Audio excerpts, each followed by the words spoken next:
Samantala sa atin ang pagbabalik sa kasaysayan, ipinagdiriwang po ngayong taon ang ika-4 na anibersaryo ng ating himpilan na People's Television Network. Atin pong alamin kung paano at saan nagmula ang inyong telebisyon ng bayan mula po kay Xiao Chua sa Showtime. Ako ay Pilipino.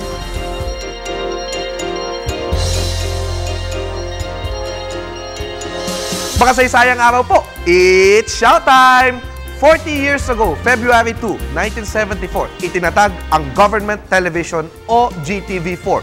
Produkto ito ng batas militar at ng hiraya ng Pangulong Ferdinand E. Marcos na magkaroon ng isang istasyon ng telebisyon na pangunahing magbabandera ng mga tagumpay ng pamahalaan. Itinatag ito sa pamamagitan ni Director Gregorio Sendanya ng National Media Production Center o NMPC. Biruin nyo, sa genesis ng network, naroon na sa Direct Ed Finlan na noon ay kilala rin bilang matinee idol na kapareha ni Hilda Kulang, Heidi at Happy Hippie Holiday. Noong 1976, nang lumipat ang Banahaw Broadcasting Corporation, Kanlaong Broadcasting System at Intercontinental Broadcasting Corporation o IBC sa Broadcast City sa Old Balara, lungsod ng Quezon, naiwan ang Channel 4 sa Broadcast Plaza sa Bohol Avenue na mas kilala natin ngayon bilang studio ng ABS-CBN. Noong 1980, sa kaparehong panahon na nag-broadcast ng may kulay ang Channel 4, ang GTV ay naging Maharlika Broadcasting System. Maharlika ang pangalan ng mga malalayang tao noong unang panahon sa Pilipinas. Pangalan din ito ng di umano ay grupong gerilya ni Pangulong Ferdinand Marcos noong panahon ng digmaan at nais din niyang ipangalan sa bansa kung mapapalitan ang Pilipinas.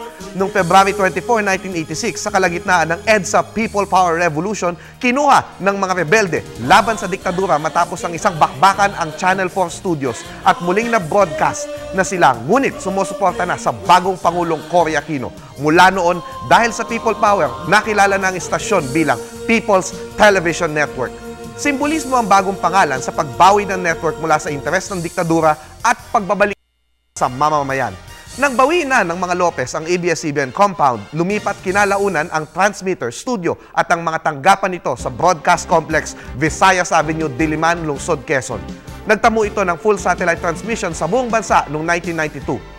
Bago pa man ipalabas ang Discovery at Nat Geo sa Pilipinas, nanguna na ang PTV sa mga educational shows tulad ng Telearalan ng Kakayahan at Ating Alamin at tinulungan ng mga guro na maging mahusay sa pagtuturo sa pamamagitan ng continuing education via television o CONSTEL na ginamit pa sa iba't ibang training ng Kagawaran ng Edukasyon at CHED. Gayun din sa serbisyo publiko at pagtutok sa palakasan at malalaking sporting events tulad ng mga Olimpiada, nanguna ang PTV.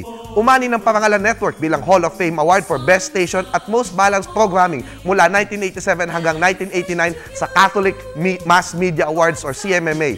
Noong 1989, naisip ni Ed Finlan ang slogan na For You na ginawan pa ng awitin ni Jose Marichan. Tandaan na wala pang masyadong may cable TV noon, kaya talaga nakakapanood ako ng mga palabas mula sa PTV na ang slogan noon ay ang network para sa Pilipino.